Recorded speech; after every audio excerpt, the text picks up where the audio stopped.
Hello, Math 150 students. So you probably have encountered this question on your 2.3 homework, question number 7.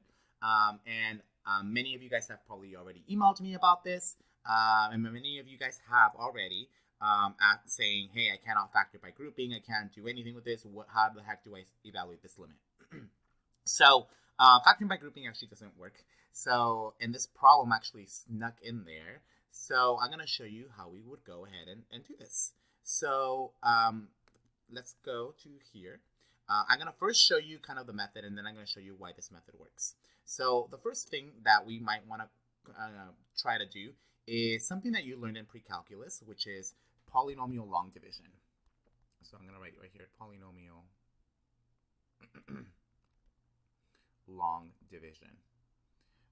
Because basically, it's kind of like, imagine that you're dividing 9 divided by 3. Well, 9 divided by 3 is just 3. I'd rather work with 3 than work with 9 divided by 3. So I can maybe divide this to make it a little nicer for me to work with. So that's what I'm going to be doing. So I'm going to take this 4x cubed minus 9x squared plus 5x minus 6. And I'm going to divide this by x minus 2. So the first thing that I see is that I need to eliminate this 4x cubed. So I'm going to multiply this x by 4x squared. So I'm going to write the 4x squared up here. Okay, so I'm going to multiply 4x squared times x gives me 4x cubed, which is exactly what I wanted. And then 4x squared times negative 2 gives me negative 8x squared. Remember that when you're doing division, you are changing the sign, so this turns into a minus and this turns into a plus. This goes away. And now I'm left with this negative x squared, which is with a 1. Okay, so now what we want to be able to do is now bring down the 5x. So plus 5x. Okay, and now we want to get rid of that negative x squared. So one of the things to kind of do to get rid of this negative x squared is to multiply this guy by negative x. So when I multiply this by negative x, that would give me a negative x squared, which is exactly what I wanted. Then negative x times negative 2 gives me a positive 2x. And the reason why I want to make these the same, remember, is that when you have it in the bottom, you're going to change the sign. So you can see that that's exactly what I wanted, because now these guys can cancel out. So I'm left with a positive 3x, and I'm going to move down the negative 6. So now I got to think about, what should I multiply this 3x to get to this? What should I multiply this x to get a 3x? And that should be a positive 3. So I'm going to put positive 3 here. So I'm going to get positive 3x. 3 times 2 gives me negative 6. Now I can change the signs. This is a minus, this is a plus, and you get a remainder of 0, which is nice, which is just what I wanted to happen.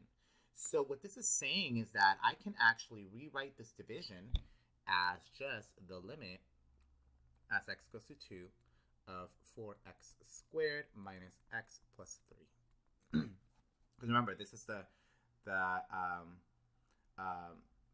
what you want to divide, right? Sorry, I was drawing a blank. Your dividend divided by your divisor is going to give you your quotient. Okay, so this is kind of what you would get.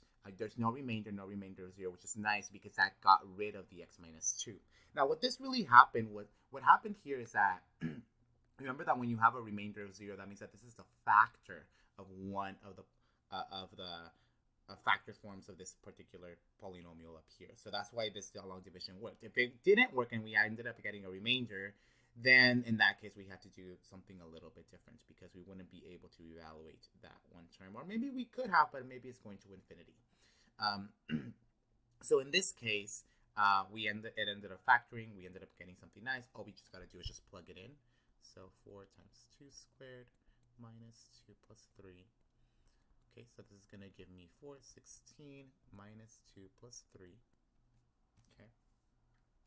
And then we're just going to evaluate this and get 17.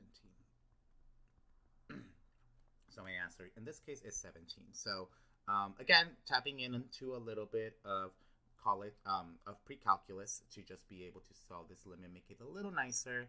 A little tricky problem, shouldn't have been there, but this is how you would do this problem.